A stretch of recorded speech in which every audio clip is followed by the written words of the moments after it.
طيب خلينا اطمئن اكتر من السيد عمرو الجنايني رئيس اللجنه الخماسيه يطمنا عن حاله نجمنا المصري والعربي ونجم مصر واحد نجوم العالم محمد صلاح. عمرو بيه، اولا مساء الخير. النور بحضرتك. اهلا يا احمد بيه، ازي حضرتك؟ عايزين نطمئن الدنيا كلها لانه شايف حضرتك اهتمام سواء على المستوى المصري او العربي او العالمي بنجم مصر محمد صلاح، ممكن تقول لنا حالته ايه النهارده؟ طبعا يا فندم، لا هو الحمد لله انا بس بطمن الناس كلها زي الفل، الحاله اكتر من مستقره الحمد لله، هو ما ظهرش عليه اعراض. الدنيا كويسه جدا، انا كنت لسه على اتصال بيه من فتره بسيطه جدا. زي الفل، وهو قاعد في اوضته بيتمنى الفوز للمنتخب. البروتوكول اللي معمول طبعا وزاره الصحه والدكتوره هاله، مش عايز اقول الاهتمام المستمر يعني معالي الوزيره طبعا، وطبعا وزاره الشباب والرياضه الدكتور اشرف ما سابناش دقيقه. هو زي الفل بيتابع البروتوكول. اللجنه الطبيه معانا مع المنتخب مع ليفربول كله على اتصال مع بعض. الدنيا ماشيه كويس الحمد لله، بطمن الناس كلها والملايين طبعا محبيه، هو زي الفل الحمد لله. لا هو قال لحضرتك ايه يعني؟ اخر مكالمه حضرتك النهارده اللي كانت النهارده مثلا او لو من شويه، قال لحضرتك ايه يعني؟ هو حاسس بايه؟ بيكح ولا لا؟ وضعه الصحي ولا الهوى الحمد ولا لله الهوى زي الحمد الفل. لله. وقلت له يا عم انت واخد اجازه وبتاع وقعدنا نضحك. هزرت معاه يعني؟ ايوه طبعا. لا هو زي الفل، مفيش حاجه خالص ومطمنين. وامبارح راح له العالم الدكتور حسام حسني كمان، نزل راح زاره اطمن عليه شخصيا. كويس. الدنيا تحت السيطره لا تقلق. الدكتور حسام حسني رئيس اللجنه العلميه لمواجهه كورونا كان عنده امبارح. طبعا. يعني احنا حضرتك بتطمن الملايين محمد صلاح الحمد لله يعني وضعه الصحي الحمد لله كويس. الحمد لله صحيا ونفسيا كمان، روحه المعنويه عاليه جدا. كويس. مقضينها تهريج يعني، ما تقلقش الدنيا زي الفل. بدأ البروتوكول على طول من امبارح؟ على طول يا فندم، على طول. نعم. هل درجة الحرارة كويسة مرتفعة سخونة؟ قال لحضرتك أي حاجة من ده؟ خالص مفيش أي أعراض خالص يا فندم. هو والحالة كويسة جدا وهو فيري مايلد يعني، الناس كلها بتقول كده والحمد لله. اكتشفتوا ازاي يا عمرو بيه انه مصاب؟ اكتشفتوا ازاي لما طلعتوا البيان؟ احنا يا فندم لازم قبل الماتش بنعمل تحليل، بنعمل PCR للفرقتين. طلع فرقه مصر كلها نيجاتيف الا محمد صلاح اللي طلع بوزيتيف. وطلع من فرقه توجو 2. جينا عدنا لهم، طلع واحد البوزيتيف. يعني كده احنا عندنا واحد من مصر هو الكابتن محمد صلاح ربنا يشفيه يا رب، وواحد من توجو. فالمسحه اللي احنا بنعملها هي اللي كشفت لنا، لانه خلي بالك حضرتك الصحف الانجليزيه بتحملنا، وانا عايز برضه حضرتك تبقى رساله كمان لوسائل الاعلام الانجليزيه او الدوليه اللي هي بتحمل ان محمد صلاح لما حضر فرح اخوه ما كانش واخد اجراءات احترازيه وده اللي ادى لاصابته. يعني بص يا فندم، هي يعني في كلام تاني برضو بيتقال ان انت بتفضل كارير ممكن 5 ايام. فهي يعني انا مش هتتحسب قوي كده. يعني ممكن يكون حامل المرض قبل ما يجي مثلا. ممكن قوي. احنا ما علينا يا فندم اللي احنا عملناه. انا بكلم حضرتك كاتحاد كوره. اتفضل. انا رحت واخد بعضي وعلى طول في نفس الوقت منزل بيان عربي وبيان انجليزي. وحطينا حتى ايميل للانكوايرز، اي حد عايز يستفسر على اي حاجه مننا في المواقف دي لازم طبعا كله بتتعمل زي غرفه عمليات يعني، كله لازم يشتغل. فللرد على كل استفسارات ويخص في هذا الخصوص يعني لازم طبعا بيبقى الاجانب بنهتم قوي ان احنا لازم نوضح لهم الصوره لانهم مش شايفين اللي احنا شايفينه. ايوه. فده اللي حصل. العزل في مكان منعين عنه كل حاجه، قافلين عليه، مفيش اي حد كده، عاملين له اجراءات منضبطه زي ما بقول كده. كله تحت السيطره يا فندم، وهو مش عيان على فكره، احنا بنبقى عازلينه ما تقلقش. لا احنا ايضا لانه في ظرف زي كده ما ينفعش حد يقابله ولا حد يزوره والكلام ده. طبعا ده اللي انا اقصده. طبعا يا فندم ما تقلقش خالص.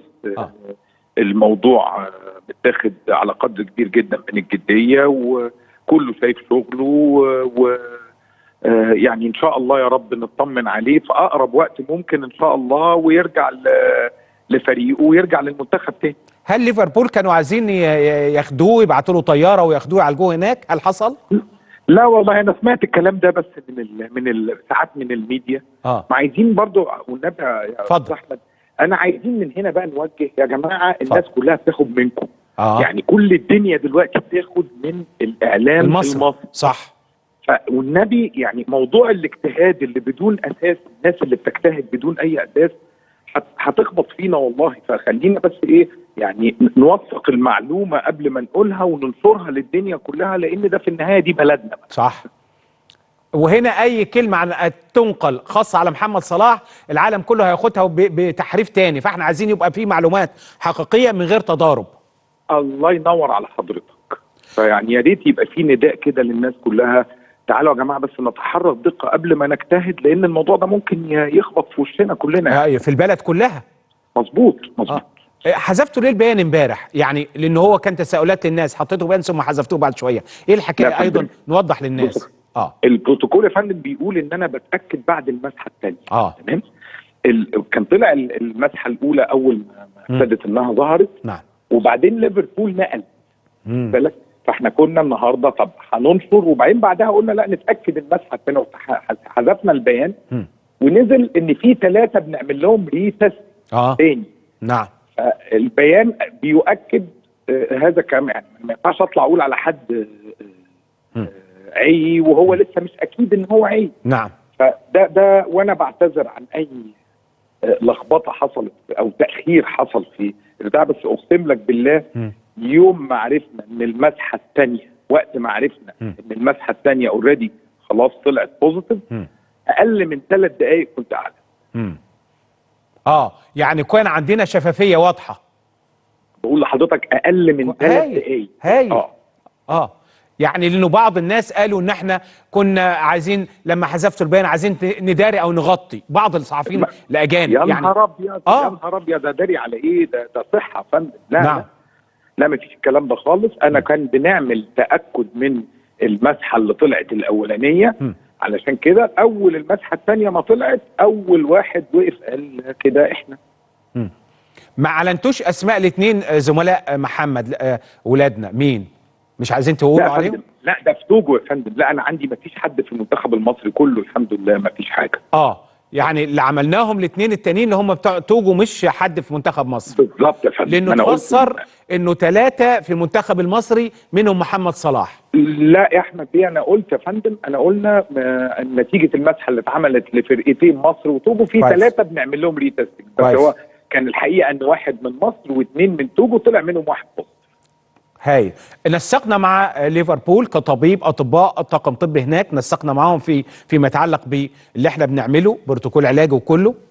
طبعا يا فندم، هو وانس الموضوع حصل هم اوريدي على تواصل دائم مع الدكتور ابو العيله دكتور المنتخب، وهو صاحبهم وبيكلمهم من قبل كده، يعني هو مش لسه هيتعرفوا ببعض. نعم. من ساعه من زمان قوي مع محمد صلاح وحالته الصحيه، فهو بيتم التواصل بينهم وبين بعض، والناس منسقين مع بعض، ما فيش احسن من كده.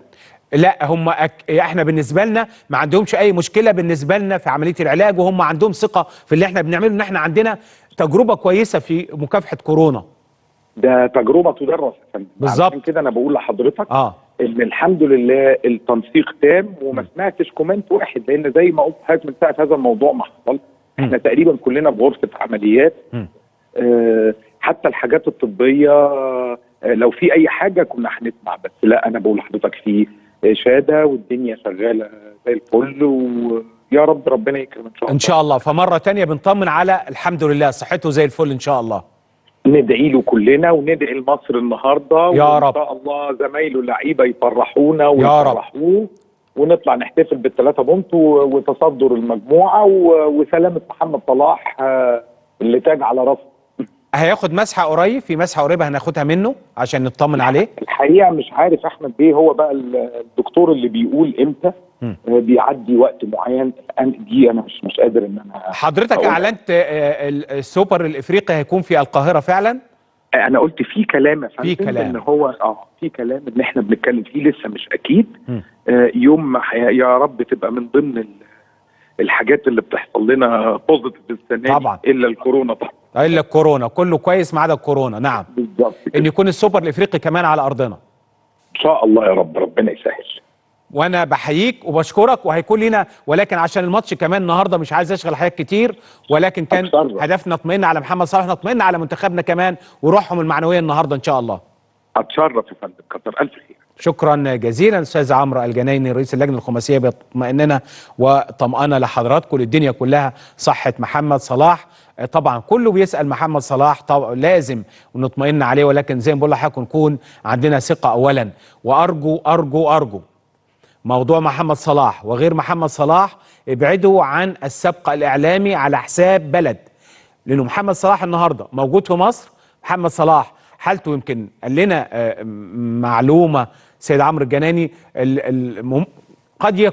قد يكون مش متاكدين هل من جوه ولا من بره، محدش عنده الحقيقه فين، لانه ممكن يبقى بقى له 5 ايام زي ما قال حامل المرض بقى 5 ايام، وبالتالي ممكن يكون اصيب قبل ان ياتي الى مصر. وارد جدا، وارد جدا هذا الامر. ما نقعدش نجلد في بلدنا وما نقعدش نجلد في نفسنا. اي اخبار خاصه بمحمد صلاح لو سمحتوا تاني، السبق الاعلامي ما يجيش على حساب لا محمد صلاح ولا حساب بلدنا ولا على حساب اللي بيحصل عندنا. فاي حاجه، لانه كمان سيد عمرو الجنايني وهو بيناشد حضراتكم، اعلام، صحفيين، كل اللي بيشتغلوا في هذا المجال تحديدا، الاعلام الانجليزي والاعلام الدولي النهارده مركز قوي معانا.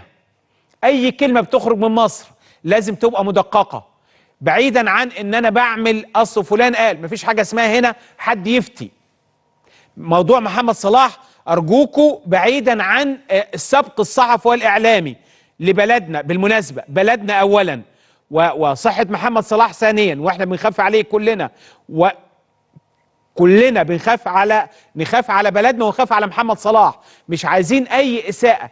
اي حد يطلع يتكلم في قصه محمد صلاح او غيرها لازم يكون معلومات دقيقه وحقيقيه. ما نقولش اصله عمل ايه، لا ما تقولش الا خبر حقيقي.